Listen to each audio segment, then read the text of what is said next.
Hello students, आज हम करते हैं कोहलार्स लॉ। इलेक्ट्रोकेमिस्ट्री का टॉपिक है। इससे पहले जो वीडियो किया था उसमें हमने किया था कि effect of dilution on strong and weak electrolyte for its molar and equivalent conductivity. तो वहाँ पर मैंने पाया था कि वीक इलेक्ट्रोलाइट के अंदर जो लिमिटिंग मोलर कंडक्टिविटी है, मतलब इनफाइनाइट डाइल्यूशन के ऊपर, वो हम मेजर नहीं कर पाते हैं। तो एक चैलेंज था, उस चैलेंज को दूर करने के लिए एक साइंटिस्ट आया कोहलार्स। उसने एक लॉ दिया, कोहलार्स लॉ। स्पेलिंग थोड़ी सी टिपिकल है, आप थोड़ा ध्यान से करना। अंग्रेज है, अंग्रेजों की स्पेलिंग ऐसी होती है, तो आप ज़्यादा सोचने की ज़रूरत नहीं है, ध्यान रखेंगे। मेन है इसकी स्टेटमेंट आपको समझनी। देखिए स्टेटमेंट क्या कहता है ये law. According to this law, limiting molar conductivity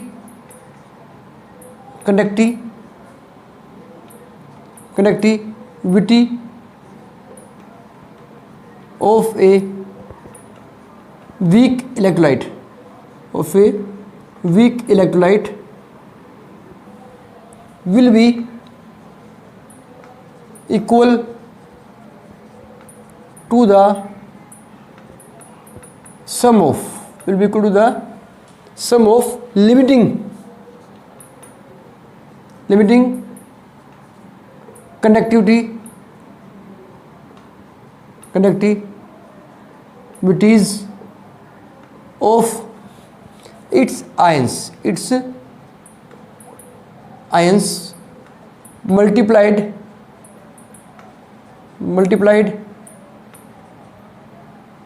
it ions जो होंगे कैटायन और anion, multiplied by the number of ions present in one formula unit of the electrolyte. Ion जो हैं दो तरह के हो सकते हैं, कैटायन एंड एनायन, ये आप ध्यान रखेंगे। स्टेटमेंट बहुत सिंपल सी है। एग्जाम्स के अंदर हरियाणा बोर्ड में कई बार पूछा गया, डायरेक्ट स्टेटमेंट पूछ लेते हैं, इसके एप्लीकेशन पूछ लेते हैं हरियाणा बोर्ड के अंदर। सीबीएसई बोर्ड में इसके ऊपर बेस्ट न्यूमेरिकल पूछते हैं। स्टेटमेंट सीबीएसई बोर्ड में नहीं पूछते हैं, वहाँ पे न्यूमेरिकल पूछे जाते हैं। तो इसके ऊपर आप स्टार लगा लेंगे, बड़ा इंपॉर्टेंट है, बस समझ के याद करा देखिए। अब एग्जाम्पल ले रहा हूँ, उससे आपको समझ में आ जाएगा। वीक इलेक्ट्रोलाइट होता है, उसके लिए आपके एग्जाम्पल है CH3COH। एक वीक इलेक्ट्रोलाइट, इसको जब डिकम्पोज करते हैं तो CH3CO negative plus H positive, ठीक है। ये आपके पास इलेक्ट्रोलाइट है वीक, जो अपने आयंस में पार्सली डिसोसिएट होता है, पूरी तरीके से टूटता नहीं है। तो देखिए यहाँ पर क्या होगा, लैम्डा M ऑफ CH3COOH, ये लगा दिया हमने नोट। याद रखना, नोट का मतलब है लिमिटिंग का मतलब पहले भी बताया था कि इसके बाद आप कितना भी डाइल्यूशन कर लें, कंडक्टिविटी इफेक्ट नहीं कर पड़ेगा, तो इसको बोलते हैं लिमिटिंग। इज इक्वल टू ये lambda CH3COOH negative plus H positive. तो ये जो आपके सामने है, ये आपका हो गया limiting molar conductivity of weak electrolyte. तो याद देखिए एग्जांपल क्या आपके पास है, ये जो आपके पास एनायन है और ये कैटायन है। जो स्टेटमेंट कहती है इसको समझना भी यहाँ पे, इसी के अकॉर्डिंग आपको समझ में आ जाएगा। Limiting molar conductivity of a weak electrolyte will be equal to the sum of limiting conductivities of its ions cation and anion multiplied by number of ions present in one formula unit। मतलब यहाँ पर अगर coefficient होता है, यहाँ पे 2 3 जो भी होता है, वो आप यहाँ पे मल्टीप्लाई कर देते हैं। इसको क्या बोलते हैं हम, कोहलार्स लॉ। तो याद रखेंगे आप। देखिए एग्जांपल आपके सामने ले रहा हूँ मैं, एक जनरल सा एग्जांपल XBY। इसको डिकम्पोज करते हैं तो XY पॉजिटिव नेगेटिव आएगा plus y b x negative आएगा। तो अगर आप इसका लिखते देखिए, इसकी अगर मोलर कनेक्टिविटी लिखते हैं 90 के ऊपर AX BY is equal to limiting molar connectivity of ये आपके पास AY नेगेटिव X आगे लगा दिया हमने और plus lambda B X negative और ये Y आगे लगा दिया हमने। तो ये जो आपके पास है ना ये क्या इसके कोफिशिएंट है।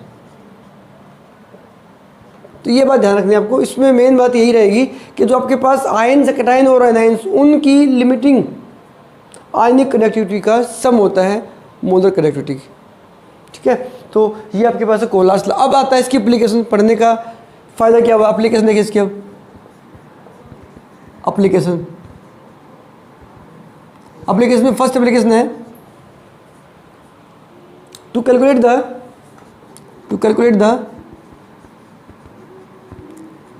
The molar limiting molar connectivity of weak electrolyte.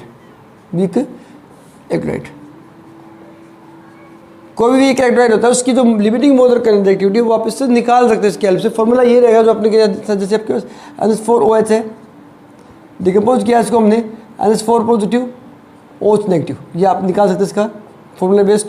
Lambda NH4OH is equal to limiting molar connectivity of NH4 positive plus lambda OH negative, ठीक है। तो ये इसका एप्लीकेशन है जो आप न्यूमेरिकल्स में काम आएगा आपको। सेकंड देखिए, to calculate the degree of dissociation alpha, मतलब जो वीक इलेक्ट्रोलाइट है वो कितना डिसोसिएट हो रहा है उसको भी आप इससे निकाल सकते हैं। किसने एक फार्मूला दिया, साइंटिस्ट ने क्या दिया, alpha degree of dissociation will be equal to lambda MC upon lambda M nought. ये बात आपको ध्यान रखनी है। ये आपके पास है at concentration C at infinite dilution. बच्चे बहुत बार कंफ्यूज रहते हैं क्या है C और नोट, आपको क्लियर कर लेना है। नोट क्या है, नोट का मतलब इनफाइनाइट डाइल्यूशन। इसके बाद आप कितना भी डाइल्यूशन करें कंडक्टिविटी इफेक्ट नहीं पड़ता है।